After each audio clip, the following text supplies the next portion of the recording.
My daughter-in-law forbade me to see my grandchildren more than once every 3 months. But one day they secretly ran to me and revealed what was really happening in their house. When I learned the details, the ground fell from under my feet. But I did not falter, and I used to count the days like a prisoner marks the walls of a cell. 90 days between visits. 3 long months before I was allowed to see the 2 little souls who gave my life meaning. My daughter-in-law, Claire, had set the rule without explanation. Once a quarter is enough. We need boundaries. Boundaries. That was the word she always used, sharp and final, as though my love for Daniel and Emma were something dangerous that needed controlling. My son, Michael, never contradicted her. He would shift uncomfortably, murmur something about keeping the peace, and let her decision stand. So I waited. I waited through birthdays celebrated without me, through school plays I learned about only after they'd ended, through quiet holidays at a table too large for one. And when the day finally came, every 3rd month, like clockwork, I plastered on my smile and tried to swallow the ache of all the moments I had missed. But then, one gray Saturday morning, everything changed. I was in the kitchen, kneading bread, when I heard the frantic pounding at the back door. At first I thought it must be a neighbor, but when I opened it, there they were. Daniel, 10 years old, breathless, his cheeks flushed, and little Emma, just 7, her hair tangled, her eyes wide with something more than excitement. Fear. "Grandma," Daniel gasped, clutching my hand. "Can we come in? Please, hurry." I pulled them inside, my heart racing. "Where are your parents? Do they know you're here?" They shook their heads in unison. Emma clung to my skirt, whispering, "We ran." We had to. I crouched down, searching their faces. "Why, darlings? What's happened?" Daniel glanced around the kitchen as if checking for spies, then leaned close. His voice was low, urgent. "We have to tell you. About Mom. About what she does when Dad's not home." The bread dough sat forgotten on the counter as I pulled them to the table. My hands trembled as I poured glasses of milk, trying to steady myself. I had long suspected Claire's cruelty, had felt the edge of it in the way she looked at me, in the way she clipped the children's voices short when they dared to laugh too loudly. But nothing prepared me for the words that spilled out of Daniel's mouth that morning. When he finished, I sat frozen, my chest hollow, the ground beneath me gone. And yet, even as shock threatened to drown me, one thought blazed clear in my mind. I would not let her break them. Not these children. Not my family. They sat at the kitchen table, their small hands wrapped around glasses of milk, crumbs from the bread rolls scattering across their plates. Daniel spoke first, his voice taut with the kind of seriousness no child should ever carry. "She yells all the time," he said, eyes fixed on the table. "If we do something wrong, or even if we don't, she screams until we cry. And then she says crying proves we're weak." Emma's lip trembled. She pressed her face into my arm. "She locks me in my room sometimes, in the dark. She says I can come out when I learn respect." I felt my breath catch. My stomach twisted, but I forced myself to stay calm. I couldn't scare them by letting my rage loose. "How often does this happen?" I asked gently. Daniel's voice dropped. "Almost every week, more when Dad works late. She says if we tell anyone, she'll make sure Dad never believes us. She says she'll send us away." Emma's eyes were wide, filled with terror. "She said we could go to a place where no one wants us, and that you wouldn't be able to find us." The ground beneath me seemed to crumble. The bread in my stomach turned to stone. I pulled them both close, my arms wrapping around their thin shoulders. "Listen to me," I said firmly, though my voice quivered. "None of this is your fault. Do you understand? Not one single thing. You are good, and you are loved." Emma's tears soaked through my blouse. Daniel tried to stay stoic, but his shoulders shook against mine. I wanted to march straight to Michael that very moment, to force the truth into his ears. But I knew if I went without proof, he'd retreat into Claire's shadow as always. Worse, he might tell her what I suspected. And then, I couldn't bear to think of what she might do. So I made a decision. I stood, fetched an old notebook from the drawer, and began to write. Every word the children said, every detail, dates, punishments, threats. The pen dug deep into the paper, my hand steady with purpose. This notebook would become my ledger of truth. When the children left that afternoon, slipping back into the world they feared, I stood in the doorway, watching their small figures vanish down the street. My heart ached with helplessness, but I knew this much. Claire's cruelty would no longer live in shadows. I would bring it into the light. And when I did, she would never be able to hide behind her mask again. The rest of that day I wandered the house in a haze, touching things without seeing them. Every word Daniel and Emma had spoken echoed through me like the tolling of a bell. Locked in the dark. No dinner. Dad won't believe us. I kept replaying Emma's little voice, trembling with fear, and Daniel's quiet, steady courage as he tried to protect her, even while confessing horrors no child should carry. By evening, my sorrow had turned into something sharper, a resolve I hadn't felt in years. I began to prepare. The next morning, I went to the electronics store and bought a small audio recorder, small enough to slip into my pocket, simple enough for Daniel or Emma to carry unseen.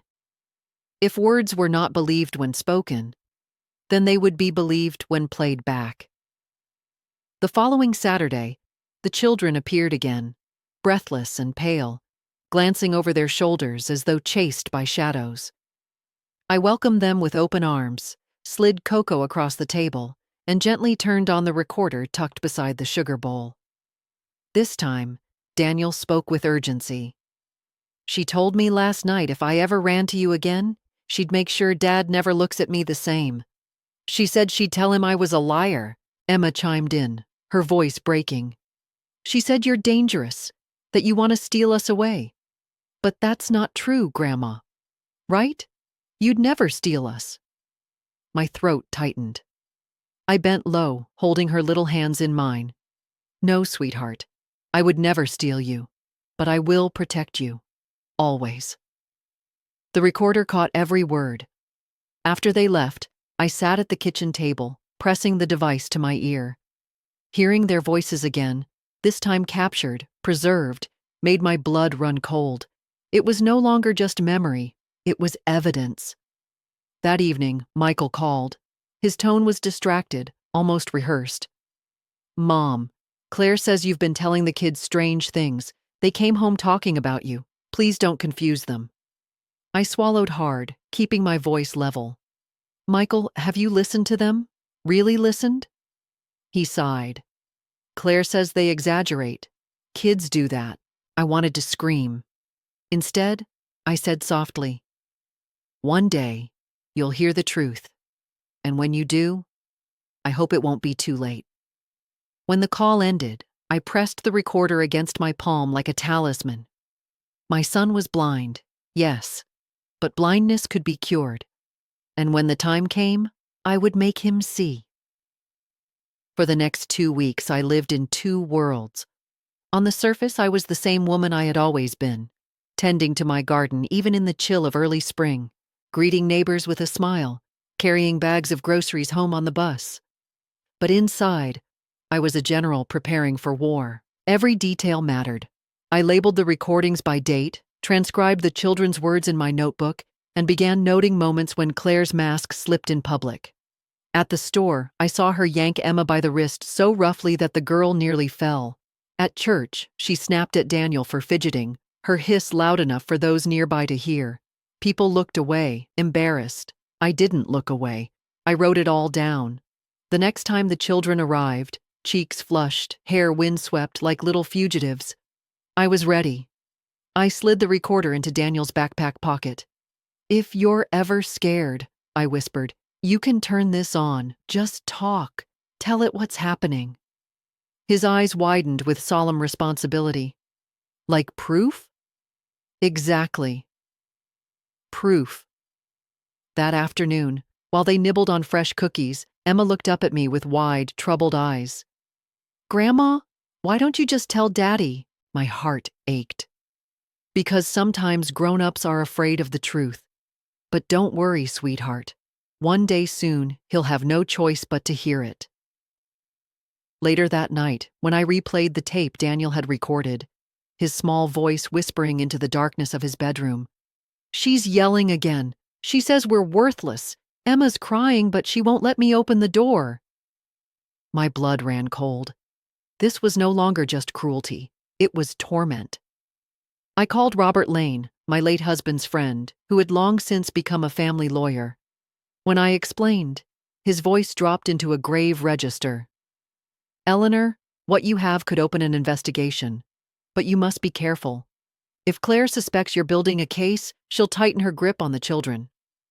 I know, I said. That's why I'll strike when she least expects it. That night I sat at the kitchen table, the recorder beside me, the notebook open, my husband's photograph propped up against the lamp. You always said I was tougher than I looked, I whispered to his smile. Well, it's time to prove you right. Claire thought she had won by limiting me to 4 visits a year, but she had no idea she had just given me time to build the very weapon that would destroy her. The next Saturday, the children came earlier than usual. Daniel's face was tight, pale, and Emma's eyes were swollen from crying. I ushered them into the kitchen, my heart already bracing. She found the recorder, Daniel whispered, his voice trembling. She was going through my backpack. She yelled for an hour, said if we ever told anyone about what happens, she'd send us away for real. Emma clung to me, sobbing. She said we'd never see you again. I wrapped them in my arms, holding them close.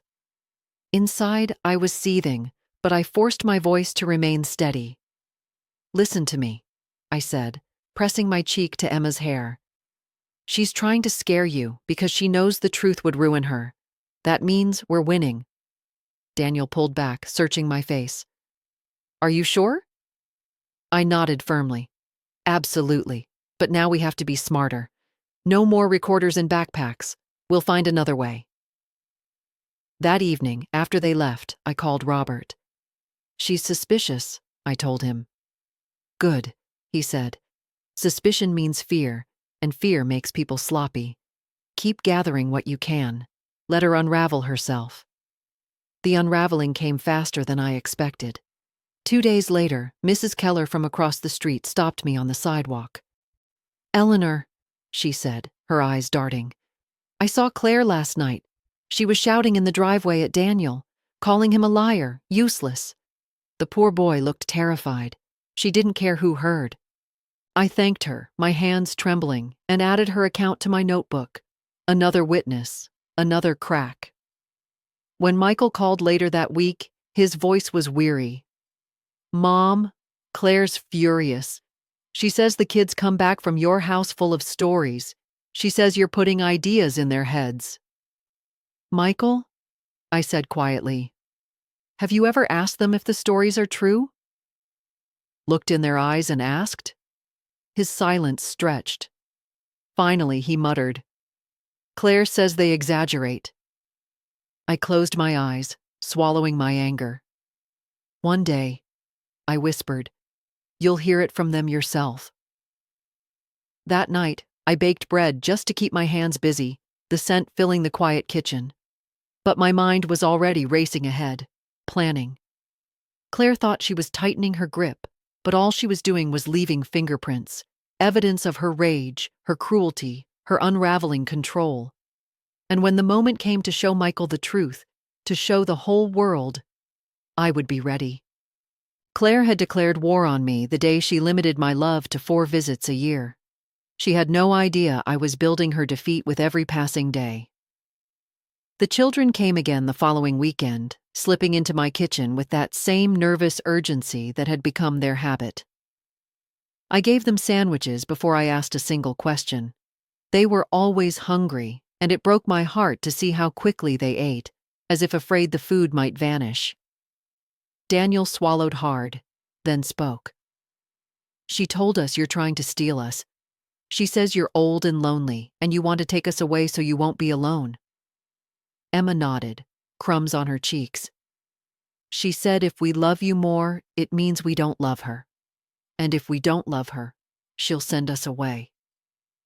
I felt something inside me tighten like a knot. I smoothed Emma's hair and looked Daniel squarely in the eyes. Do you believe her? He shook his head slowly. Not anymore. Not after what she does. I pressed their hands in mine. Good. Because what she's telling you is a lie. Loving me doesn't take away your love for anyone else. Love doesn't run out. For a moment they looked lighter, as if the weight on their small shoulders eased just a little. That evening after they left, I called Robert again. I told him everything. She's slipping further, he said. The threats, the lies, they're starting to contradict themselves. It's only a matter of time before she explodes in front of someone she can't control.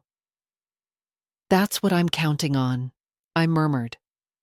2 days later, I got the first sign of that explosion. At the supermarket, I saw Claire in the cereal aisle. Her face pinched, her grip on Emma's wrist so tight the girl whimpered. A young clerk glanced over, uncertain, but Claire's smile snapped on like a mask as soon as she noticed. We're fine, she said brightly, dragging Emma along. I caught the clerk later, outside. Did you see? I asked quietly. He hesitated, then nodded. Yeah, it didn't look right.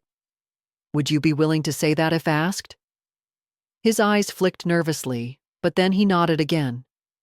Yeah, I would. Another witness. Another thread in the net. That night I added his name to my notebook, my pen digging into the page. Claire thought she was untouchable, that fear and silence would protect her. But silence was ending. Piece by piece, she was writing her own downfall. And when the time came, I'd make sure her performance collapsed not in my kitchen, not in whispers, but in front of everyone who mattered. The air in the house felt heavier with each passing day, like a storm gathering just beyond the horizon. I knew Claire could sense her control slipping.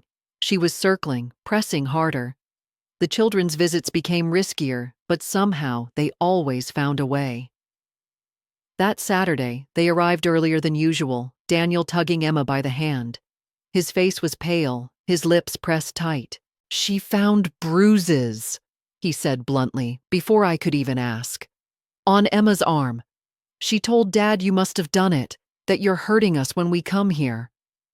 Emma buried her face in my lap, her small shoulders shaking.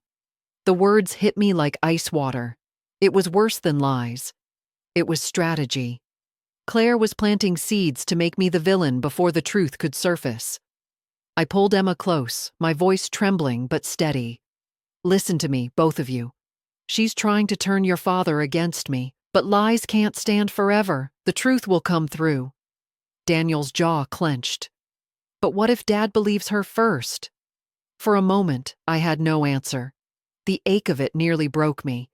But then I looked into his eyes too old for a boy his age, and I found my resolve again. Then we'll show him what's real. Not just tell him, show him. That night, I set my plan into motion. I called Robert. It's time, I said simply. You're sure? His voice was cautious, but beneath it I heard relief. Yes, she's already moving against me. If we wait, she'll bury us in lies. It has to happen soon, and it has to happen in the open. So we began to arrange it, a family gathering under the pretense of reconciliation. A dinner at my house, where Michael would bring the children and Claire, thinking she would preside, as always. But what she wouldn't know was that Robert would be there too, along with a neighbor and the pastor. Witnesses she couldn't manipulate or silence. For days afterward, I prepared like a woman readying for battle. I polished the table, ironed the linens, baked the bread my grandchildren loved most. But alongside the food, I set out my arsenal. The recorder, the notebook, and the names of every witness willing to speak. On the morning of the dinner, I looked at myself in the mirror. My reflection showed lines carved by age and grief, but my eyes burned steady. Claire thought she had silenced me by locking me into a 3-month cycle of absence. But tonight, She would learn that silence was only a mask I wore while I sharpened my weapons. And when she walked into my home, the mask she wore would be the one to shatter. The night of the dinner arrived with a tension so thick I could feel it in my bones. I set the table with my finest china, the same set my husband and I had bought for our 25th anniversary. The house smelled of roasted chicken, fresh bread, and apple pie cooling on the counter. To any outsider, it looked like the promise of peace. But to me, it was a battlefield dressed in lace. Robert arrived first, his briefcase in hand, his expression calm but sharp. A few minutes later, the pastor and Mrs. Keller slipped quietly through the door, their presence explained as neighbors dropping by for dessert. They seated themselves casually in the living room, waiting. Then headlights swept across the driveway. My heart gave a hard thud. Michael entered first, looking weary, his hand resting gently on Daniel's shoulder. Emma clutched a small stuffed rabbit, her eyes wide as she scanned the room. And then came Claire, sweeping in like a queen, her heels striking the floor with authority. "Well," she said, her smile tight, "this is unexpected. Quite the gathering." Her eyes flicked to Robert, to the pastor, to Mrs. Keller, suspicion flickering in their wake. "Friends," I said lightly. "It's good to have witnesses to family coming together." Her smile faltered, but she sat. Dinner began with politeness, words clipped and cautious. Michael tried to fill the silence with small talk, but Claire's eyes darted constantly, her posture tense. The children barely spoke, chewing quietly, glancing between the adults. I waited until plates were cleared before I folded my hands and looked directly at her. "There are things we need to address, Claire, things the children have told me." Her eyes narrowed. "Oh, here we go. More lies." I reached into the side drawer and placed the recorder on the table. With a click, Daniel's trembling voice filled the room. "She told me if I ever ran to you again, she'd make sure Dad never looks at me the same. She said she'd tell him I was a liar." Emma's followed. "She made me sit in the dark. She said I couldn't come out until I learned respect." The room went still. Michael's fork clattered against his plate. The pastor's face tightened. Mrs. Keller pressed a hand to her mouth. Claire's composure cracked. That's not... They're children. They make things up." She turned to Michael, her voice rising. Tell them you know I would never..." But Daniel's voice cut through, small but steady. "It's true, Dad. All of it." Emma's hand clutched her rabbit as she whispered, "I don't want to go back." Michael's face drained of color. He looked at me, then at the children, then finally at his wife. And for the first time, his silence shattered. "Claire," he said, his voice breaking, "what have you done?" Claire's face twisted, fury flashing like lightning across her features. "What have I done?" she spat. "I've raised these children, kept this family together while you worked late and your mother meddled, and now you're going to sit there and believe them? Believe her?" Michael's hands trembled on the table. "They're children, Claire. They don't lie about things like this, and I've seen it. The bruises, the fear in their eyes, I just didn't want to admit what it meant." Claire stood so abruptly her chair screeched across the floor. She jabbed a finger at me, her voice rising to a shrill scream. "This is your fault, Eleanor. You've been poisoning them against me, whispering lies, turning everyone against me. You want to replace me, don't you? You've always hated me." I remained seated, my voice calm though my heart pounded. "I don't hate you, Claire. I pity you, because all you've ever known is control. And now, it's slipping away." Her mask shattered completely. She slammed her hand on the table, rattling the dishes. "You think you can take them from me? You think you can humiliate me in front of neighbors? In front of my husband?" She turned to Michael, her eyes wild. "If you stand with her, you'll regret it. I'll make your life hell." The pastor rose then, his voice steady as stone. "Mrs. Hayes, enough. Every person in this room has seen your true face tonight. This is no longer about humiliation. It's about the safety of two innocent children." Mrs. Keller, trembling but firm, added, "I've seen you in public, Claire." Yelling, yanking their arms. I kept quiet before, but not anymore. Robert's voice cut through the chaos like a blade. I'll be filing for emergency custody on Eleanor's and Michael's behalf first thing tomorrow. Tonight has given us all we need. Claire froze, her chest heaving. For the first time, I saw something beyond rage in her eyes. Fear. Daniel reached across the table and grasped Michael's hand. His voice was quiet, but it carried more weight than any lawyer's argument. Dad, please, don't let her hurt us anymore. Emma slid from her chair, pressing herself into my side. I just want to stay here, with you, where it's safe.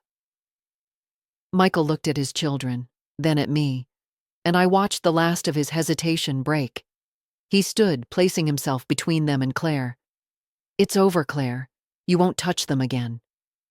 Claire's scream tore through the room, raw and furious. You'll regret this, all of you. But when she stormed out, slamming the door behind her, I knew the tide had finally turned. The walls of silence had crumbled, and there was no going back. After Claire's car screeched away into the night, the house fell into a heavy silence. Emma clung to me, trembling, while Daniel sat rigid in his chair, staring at the door as though expecting her to burst back in. Michael's face was pale, drawn. His shoulders slumped under the weight of what had just unraveled. Robert broke the silence first. Tomorrow morning, I'll file the paperwork. With the recordings, the witnesses, and what we all saw tonight, the court won't dismiss this. Claire has built her own case against herself. Mrs. Keller nodded firmly. You won't stand alone, Eleanor. I'll testify. I should have spoken up sooner. The pastor laid a steady hand on Michael's shoulder. This is the time to be strong, son. God entrusted you with these children. Tonight you've seen the truth. Now you must protect them. Michael's lips parted, but no words came. He only nodded, eyes glistening. After everyone left, the house was quiet again, except for the faint ticking of the old wall clock. Daniel finally spoke, his voice barely above a whisper. She's really gone? I smoothed his hair. For now, but she'll try again. That's why we need to be ready. Emma looked up at me, fear clouding her wide eyes. What if the judge believes her? What if they make us go back? I held her face gently between my hands. Sweetheart, the judge won't decide based on yelling or threats. He'll decide based on the truth. And we have that now. Your voices, your bravery, that's stronger than any lie. That night I tucked them into the spare room, their small bodies curled close together under the quilt I'd made years ago. As I closed the door, I lingered, watching the gentle rise and fall of their breathing. Michael sat at the kitchen table, his hands clasped. He looked broken, but also, for the first time, resolute. I let her control me for too long, he said quietly. I thought keeping the peace was better than fighting, but peace built on silence isn't peace. It's surrender. I touched his shoulder. Then don't surrender again. Not for them. He met my eyes, and for the first time since this nightmare began, I saw the boy I had raised. The boy who once stood up to bullies on the playground, who once swore he'd always protect his family. We'll win this, he said, his voice firm. For Daniel, for Emma, for all of us. I nodded, my throat tight with emotion. Tomorrow, the real battle would begin. Courtrooms and judges, lies and truths laid bare. But tonight, under my roof, the children slept safely. And that was victory enough to keep me fighting. The next morning, the children woke to the smell of pancakes. I wanted them to start the day with comfort, something warm and steady in their bellies. Emma giggled as she poured too much syrup. Daniel quietly ate 3 in a row, his shoulders finally relaxing a little. But Michael sat at the table in silence, his coffee untouched. His eyes were on his children, but his thoughts were elsewhere, already in the courtroom we hadn't yet entered. They'll ask me questions, he said finally. Questions about why I didn't see, why I didn't stop it. What am I supposed to say? That I was blind?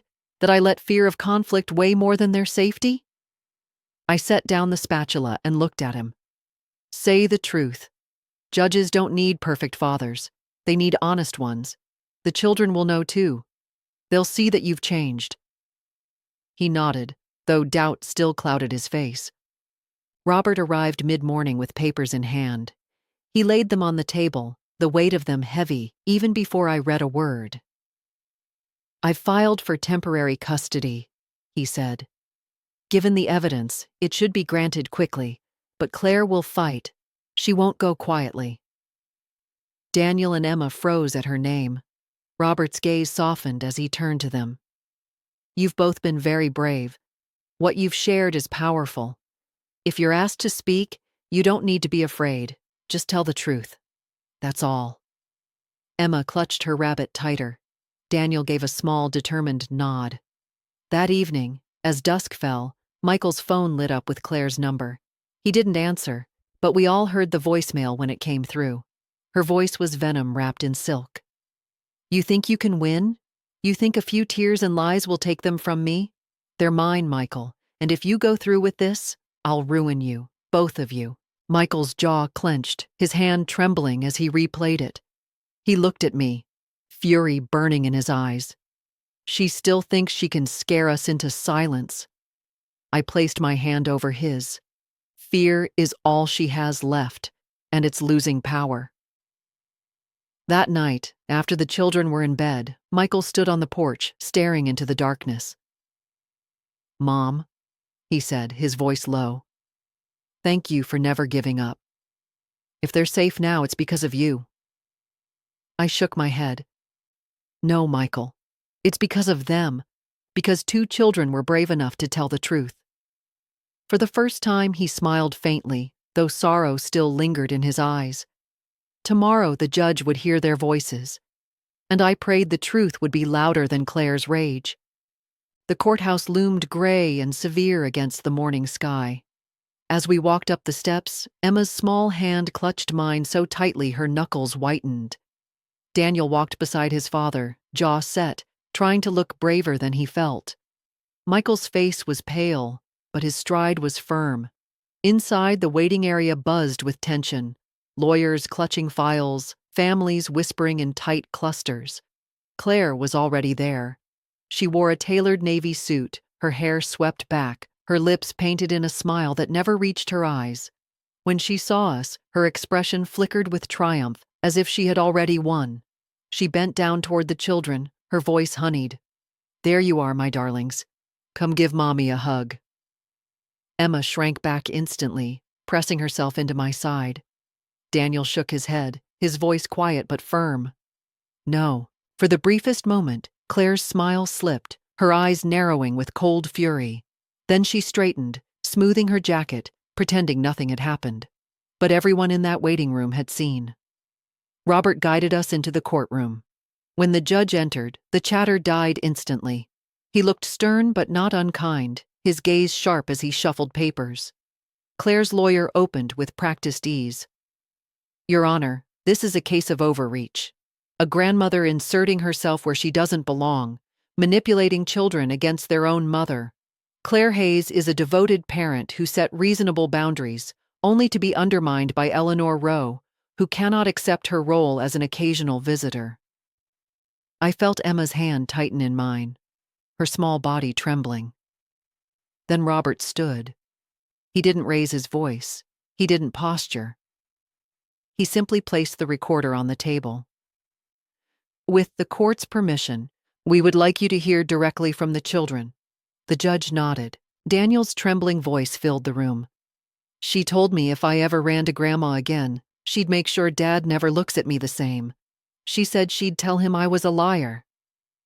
Then Emma's, smaller but clear. "She made me sit in the dark. She said I couldn't come out until I learned respect." The silence that followed was absolute. Even Claire's lawyer shifted uncomfortably.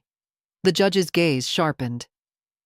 "Mrs. Hayes, do you dispute these recordings?" Claire's mask cracked. Her voice rose, shrill and desperate. "They're children. They make things up. Eleanor coached them, I'm sure of it. She's poisoned them against me." "Enough," the judge snapped, his gavel striking once. Michael rose slowly from his seat. His voice shook, but each word landed heavy. They're not lying. I see it now. I ignored the signs for too long, but I won't anymore. My children deserve safety, even if it means admitting I failed them. Daniel's eyes filled with tears as he looked at his father, a spark of hope flickering for the first time. Claire's smile was gone. Her control was slipping, and everyone in that courtroom could see it. The judge leaned back in his chair, his expression unreadable. "We will continue," he said, gesturing for the first witness. Mrs. Keller stepped forward nervously, clutching her purse. Her voice trembled, but her words were steady. "I've seen Claire with the children many times. Once at the grocery store, she yanked Daniel by the arm so hard he cried. She told him to shut up, loud enough for everyone to hear. And another time, she shouted at Eleanor, called her a witch in the parking lot. People saw. We all saw. The pastor followed, his presence filling the room with quiet authority. I have watched these children cling to their grandmother like she was their only safe place. That is not manipulation. That is survival. Mrs. Hayes's anger has been witnessed too often to be denied." Claire's lawyer objected, tried to poke holes, but the witnesses held their ground. Each word was another crack in the image of the perfect mother she tried to project. Finally, Michael was called. He walked to the stand like a man carrying chains, his shoulders heavy, his face pale. For a moment he couldn't speak. Then, with a deep breath, the words came. "I let her control me," he admitted, his voice raw. "I told myself I was keeping peace in our home, but I see now that my silence only made me complicit. My children were crying out for help, and I ignored it. I won't do that anymore." He turned to Claire then, his eyes filled with pain, but also something harder. "Resolve. You hurt them, and you lied to me. You made me believe my own mother was the enemy. But the enemy was you." Claire shot up from her chair, her voice shrill, her face twisted. "You coward! You'd betray me for her. For that old woman? You'll regret this." The gavel slammed. "Mrs. Hayes, sit down, or I will have you removed." Gasps rippled through the room. The mask was gone, and in its place stood the raw, seething truth. I watched Daniel and Emma in that moment. Daniel's eyes were wide, but for the first time, he didn't look afraid. He looked vindicated. Emma gripped her rabbit close, whispering softly, "Daddy believes us." The judge rubbed his temples, then announced, "We will recess until tomorrow morning, when I will render my decision." The room emptied in murmurs. Claire stormed out, her heels striking like gunfire on the marble floor. As we left, Daniel slipped his hand into mine, his voice small but certain. "We told the truth, Grandma. She can't hide anymore." I squeezed his hand, my heart swelling with pride. "No, sweetheart, she can't." Tomorrow, the battle would end, one way or another. The night before the judge's ruling stretched endlessly. Sleep wouldn't come.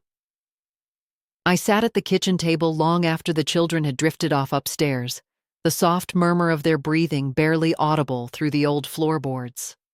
Michael paced the living room like a man awaiting execution, his hands running through his hair again and again. "Mom," he said finally, his voice raw, "what if the judge doesn't believe us? What if he sends them back to her?" I looked at him steadily. "Then we keep fighting.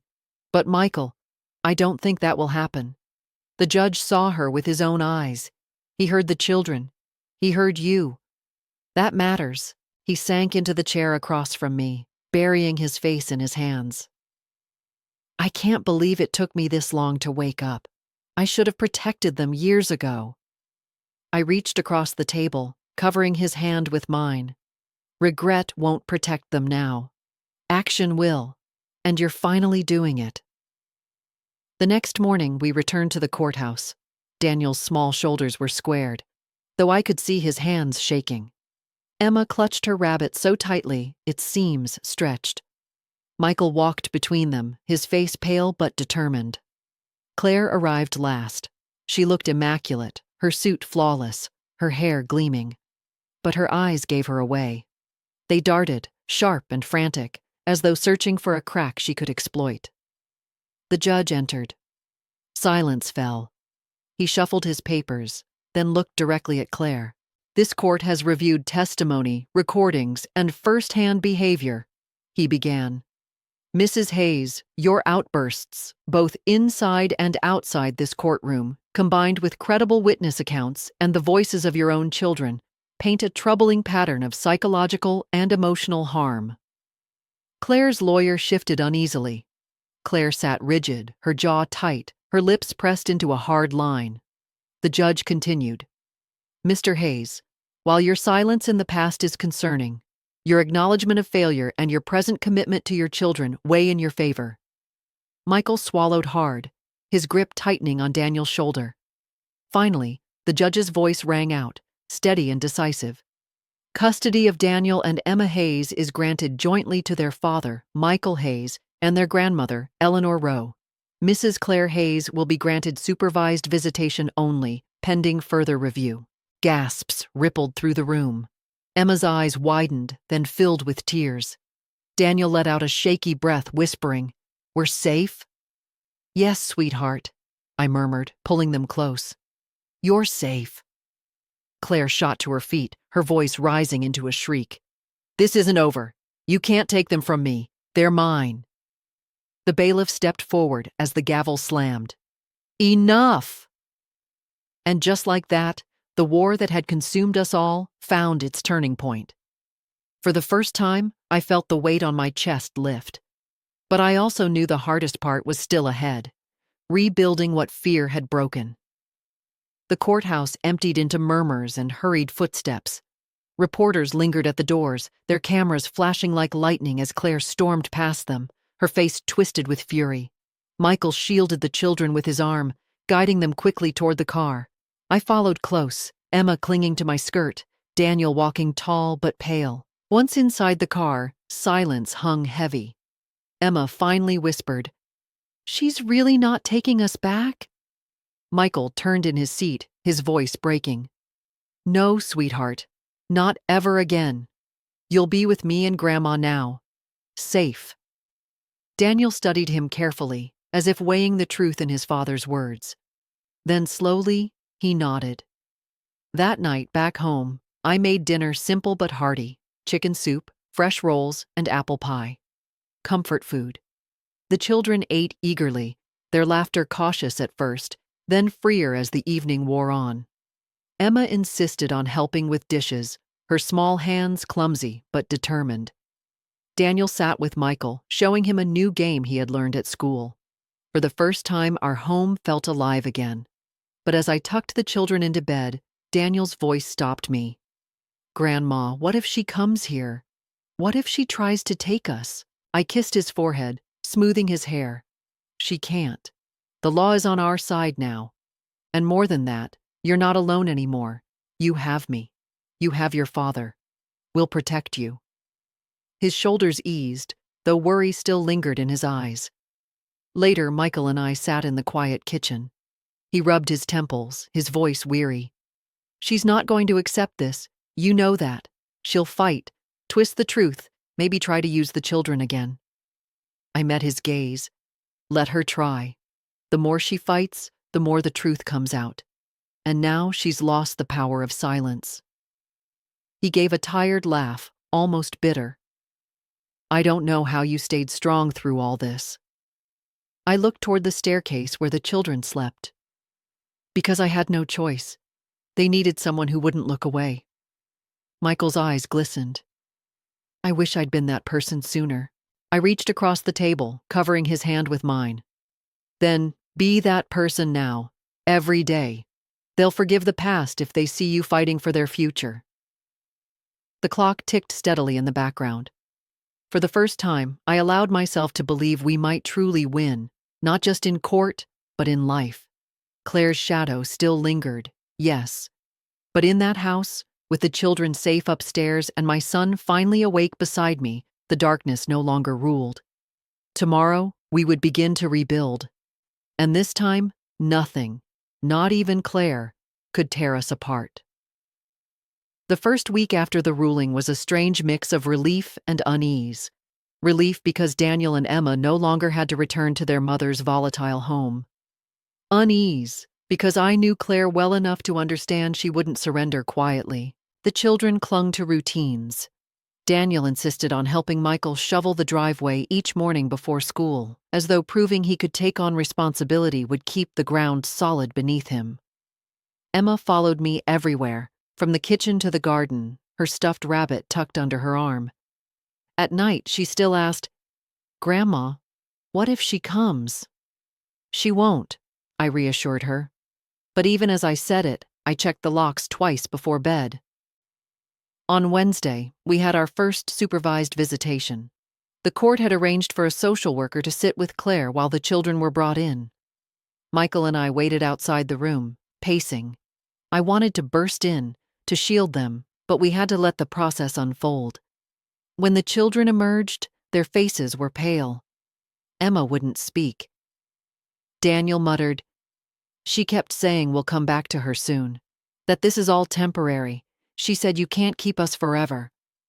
I knelt, holding his trembling hand. "Do you believe her?" His eyes flicked to Emma, then back to me. "Not really. Not anymore.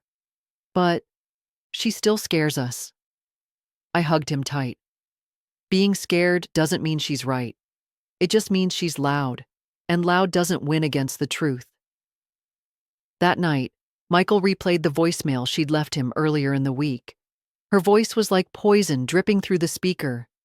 "You think you've won, Michael? This is my family. My children. You'll see. I'll make sure they come back to me. I always get what I want." Michael's hand shook as he listened.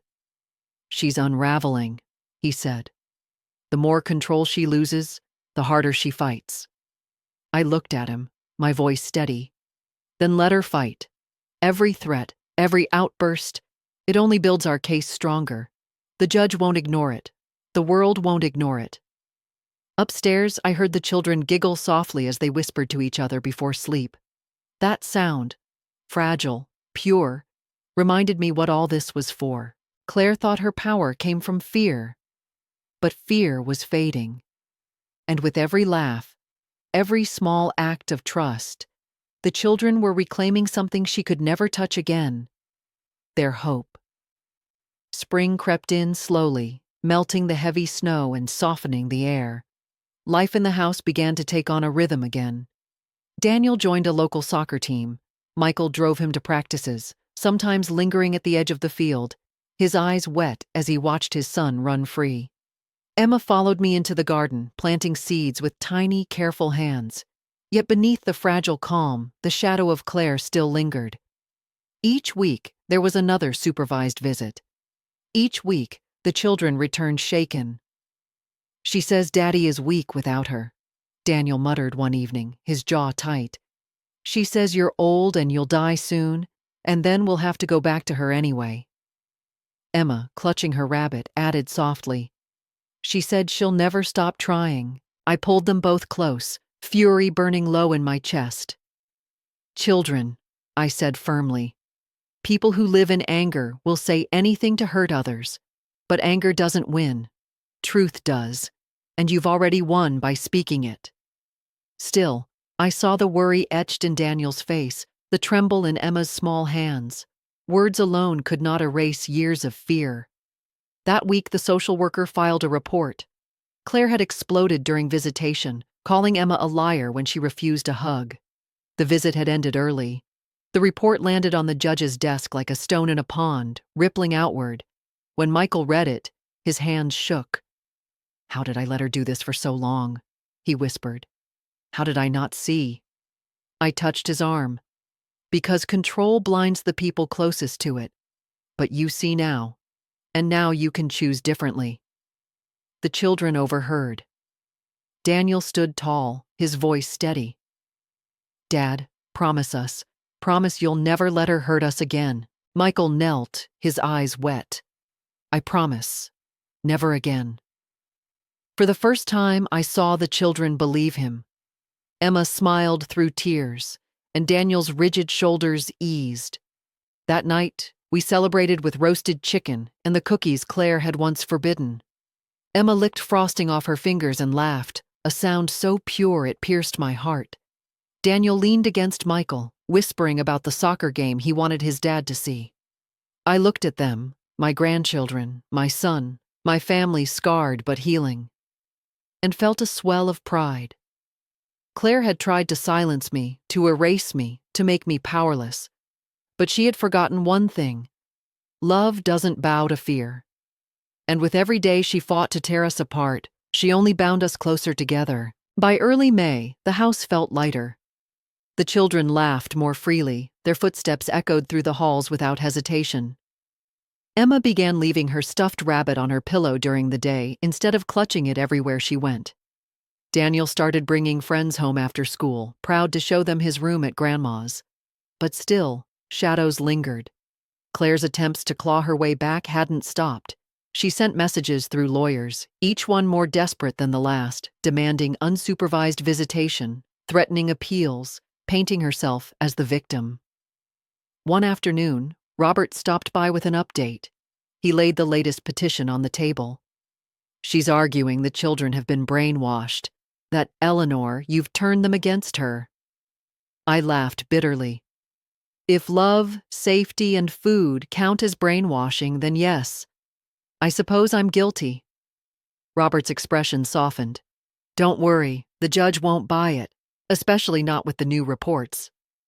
The reports he meant were devastating. Accounts from the social worker of Claire's erratic behavior during visits, her sudden rages, her inability to restrain herself even under observation. Each incident strengthened our case. Still, the children weren't immune to her words. After one visit, Emma curled into my lap, whispering, "She says she'll get us back when the court changes its mind. She says we'll be sorry we left." I kissed her hair, holding her close. "Sweetheart, you didn't leave her. She left you. Every time she chose anger instead of love. And no court can change that truth." Daniel, listening nearby, added quietly, "She'll never stop, will she?" I met his eyes. "Maybe not. But the difference now is you're not alone. You have your father, you have me. And together, we'll never let her win." That night, we baked cookies again, a small rebellion against her past rules. The children decorated them with messy swirls of icing, laughter spilling like music through the kitchen. Michael joined in, smearing a streak of frosting across Daniel's nose, earning a shriek of laughter. For a moment, it felt like joy had claimed the house again. Later, when the children were asleep, Michael sat across from me at the table. "Mom," he said quietly, "I see it now. What you've done. You didn't just fight her. You gave them back their childhood. And me? You gave me a chance to be their father again." I reached for his hand, my voice soft but steady. "Then don't waste it, Michael. Be present. Be the man they believe you can be." He nodded, eyes bright with resolve. For the first time, I believed not only that we had won, but that healing was truly possible. And yet, in the quiet of that night, I couldn't shake one thought. Claire was cornered now, and a cornered enemy is the most dangerous of all. The final hearing came sooner than I expected. The court had received the latest report from the social worker. Claire had erupted during a supervised visit, shouting so violently that the session had to be cut short.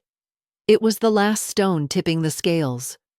That morning, we walked up the courthouse steps as a family. Daniel walked beside his father, taller somehow, carrying himself with the weight of someone who had faced too much and survived. Emma held my hand, her rabbit tucked under her arm, her little face solemn but calm. Inside, Claire sat at the table, her lawyer whispering furiously in her ear. She looked thinner, her hair immaculate as always, but her eyes wild. When she saw us, her lips curled in a cold smile. "You think you've won?" she hissed under her breath as we passed. "But you can't erase me. I'll always be their mother." I met her gaze evenly. "Then you should have acted like one." The judge entered, his gavel striking once. Silence fell. This court has considered months of testimony, recordings, and supervised reports, he began. His voice was firm, deliberate. What emerges is a consistent pattern of neglect, manipulation, and psychological harm by Mrs. Claire Hayes. The children's fear is real, their voices are credible, and their well-being must come before all else. Claire's lawyer tried to rise, but the judge silenced him with a glare. Effective immediately, the judge continued. Custody will remain with Michael Hayes and Eleanor Rowe. Supervised visitation for Mrs. Hayes is hereby suspended indefinitely. Future petitions may be filed only upon evidence of rehabilitation. The gavel struck again. Final. For a moment, silence hung in the air. Then Emma whispered, "Grandma, does this mean we don't have to see her anymore?" Tears blurred my vision. "That's exactly what it means, sweetheart. You're free," Claire exploded. "You can't do this. They're mine. Do you hear me? Mine." She lunged forward, her voice breaking into a scream, but the bailiff held her back. The sound echoed through the courtroom, raw and jagged, the last unraveling of her mask. Michael gathered the children close, his arms a shield. Daniel looked at his father with tears in his eyes. "She can't hurt us now, right?" "No," Michael said, his voice steady for the first time in years. "Not anymore." Outside, the spring air felt brighter, almost new. Reporters swarmed with questions, but I shielded the children, guiding them past the chaos. This wasn't their story to tell anymore. It was their life to live. That evening, back at home, we ate dinner around my old oak table. The children laughed between bites, Michael smiling more freely than I'd seen in years. And for the first time in so long, I let myself believe the nightmare had ended. The war was over. But tomorrow, the healing would begin.